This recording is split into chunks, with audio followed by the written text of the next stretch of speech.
Blake Lively is caught in old footage revealing that yes, her secret plan is to always take control of the movies and lie. Everyone believed Dan and Serena's romance in Gossip Girl was more than just a TV fantasy. It felt like real-life magic unfolding on screen. But this week, Penn Badgley shattered that illusion. In a rare and candid moment, he revealed that his relationship with Blake Lively was far from the fairy tale fans imagined. An unexpected word, dropped 15 years after their breakup, sent shockwaves through fandom forums, TikTok stitches, and podcast circles alike. So what really caused the golden couple to fall apart?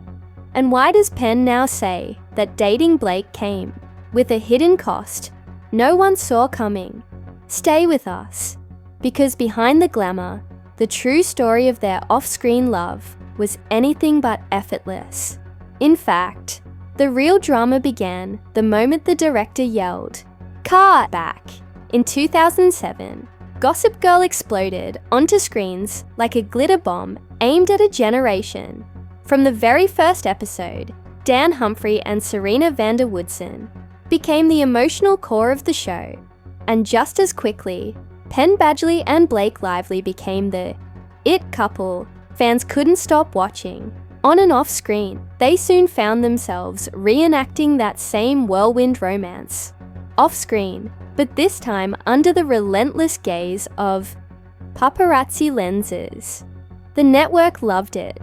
Magazine editors plastered their faces across glossy covers, while teen blogs anointed them New York's new it couple, before the cast had even sat down for the second season's table read. At first, all the attention felt flattering, but looking back, Penn Badgley says it quickly became something else, an invisible script for their real lives.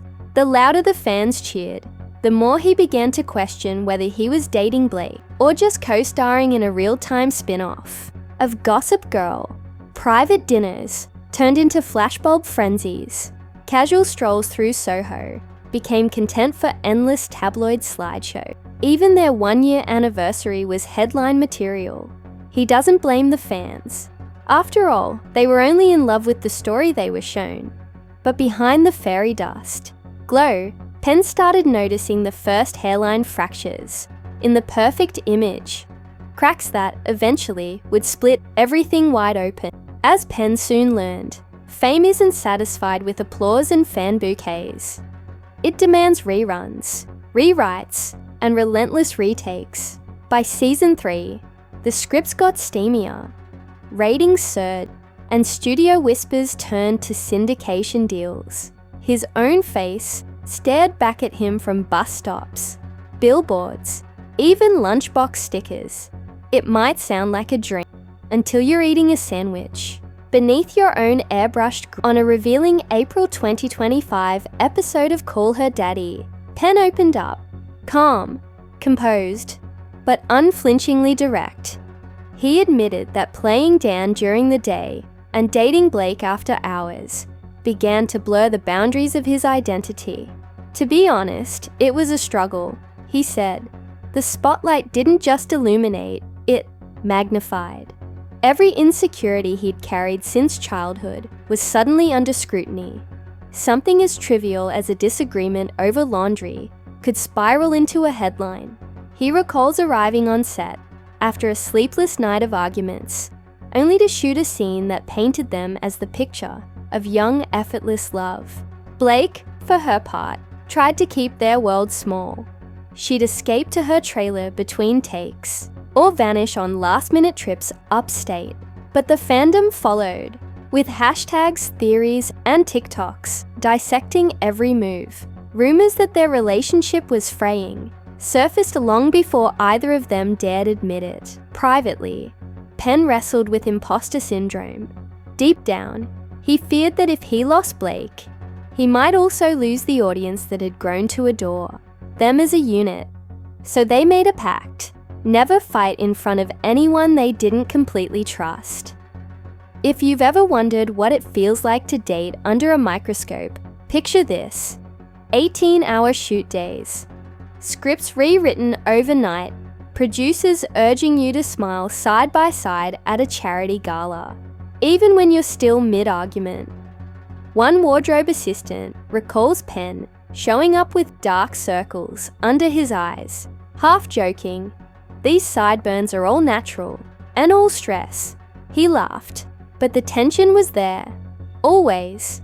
Publicists orchestrated candid coffee runs to keep up appearances.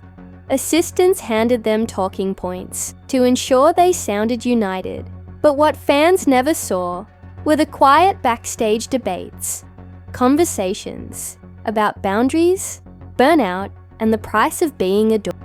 How many selfies with strangers count as polite? Which restaurant feels safe from a 300mm lens? And is there any graceful way to say no pictures, please, without sparking headlines like Trouble in Paradise? Or split before the wedding? By 2009, the line between real life and performance had all but vanished. Fame, like a pressure cooker left too long on high, was starting to hiss. In early 2010, Blake and Penn made a silent pact. Less red carpet, more strategy. They checked into hotels under fake names, left events through kitchen doors, even swapped phones with assistants to avoid stalker apps from tracking their locations. Fans began to obsess over old paparazzi footage, zooming in on frames where Blake looked tense or Penn glanced away mid-smile. In 2025, TikTok creators still pause those clips, layer them with dramatic violin screeches, and debate. Was that the exact second it all started to fall apart? Now says the only true relief came in those rare, hidden pockets of normalcy. Late-night board games, early morning bodega runs, brief moments where the cameras weren't watching and they could just be them. But even in those quiet spaces, he sensed how delicate it all was. By summer 2010, the heat